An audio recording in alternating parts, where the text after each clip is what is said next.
Hello everyone, আসসালামু আলাইকুম। সবাই কেমন আছেন? আজকে কিন্তু রান্না করব ডাটা দিয়ে, মুরগি দিয়ে। দেখতে পাচ্ছেন, এই সব মুরগি দেব না, আর কি কেটে রেখে দেব অল্প পরিমাণ মুরগির মাংস দিয়ে, তারপর রান্নাটা করব। আর অনেক এক টাইমে কিন্তু আমার মা রান্না করেছে, খেয়েছে। আমার বোনও মাঝে সাঝে রান্না করে। তো এই যে আমি গিলা কলিজা নিয়েছি, আর সাথে অল্প পরিমাণ গোশত নিয়েছি, কারণ যেহেতু আমার মেয়ে নাই।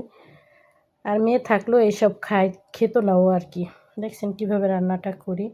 তো সবটা আমি তো আলু দিয়ে রান্না করি, তো ভিন্ন টাইপের রান্না করেও কিন্তু খেতে হয়। আমি কিন্তু ট্রাই করি সব কিছু ভিডিওতে, যেহেতু মোবাইল চালাই, রান্না বাড়ার ভিডিও, সব ভিডিও কিন্তু সামনে আসে, যেহেতু আমরাও ভিডিও ছাড়ি, মানুষের সামনে যায়, তাই কিন্তু সব ভিডিও আমি দেখি।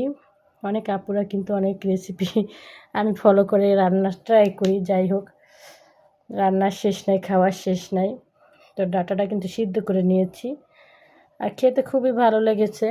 আর এটা কিন্তু একদম মোটা ডাটা ছিল, তোমরা দেখতে পেয়েছো। আমি কিন্তু ঝোল রাখবো না, একদম ভুনা ভুনা করব। দেখতে পাচ্ছ, আমি শুধু খালি খালি খাবো, আমি কিন্তু ভাত দিয়ে খাবো না। তো তোমরা কে কে পছন্দ করো এরকম বড় সাইজের ডাটা দিয়ে? মুরগির মাংস বা গরুর মাংস দিয়েও রান্না করা যায়, মজাই হয়। তো তোমরা ট্রাই করবা কীরকম লাগে আর না লাগে, কারণ আমার খুবই ভালো লাগছে। আমি অনেক টাইমে খেয়েছিলাম আমার মায়ের হাতের, আমার বোনের হাতের খেয়েছি, আর ফার্স্ট টাইম আমি রান্না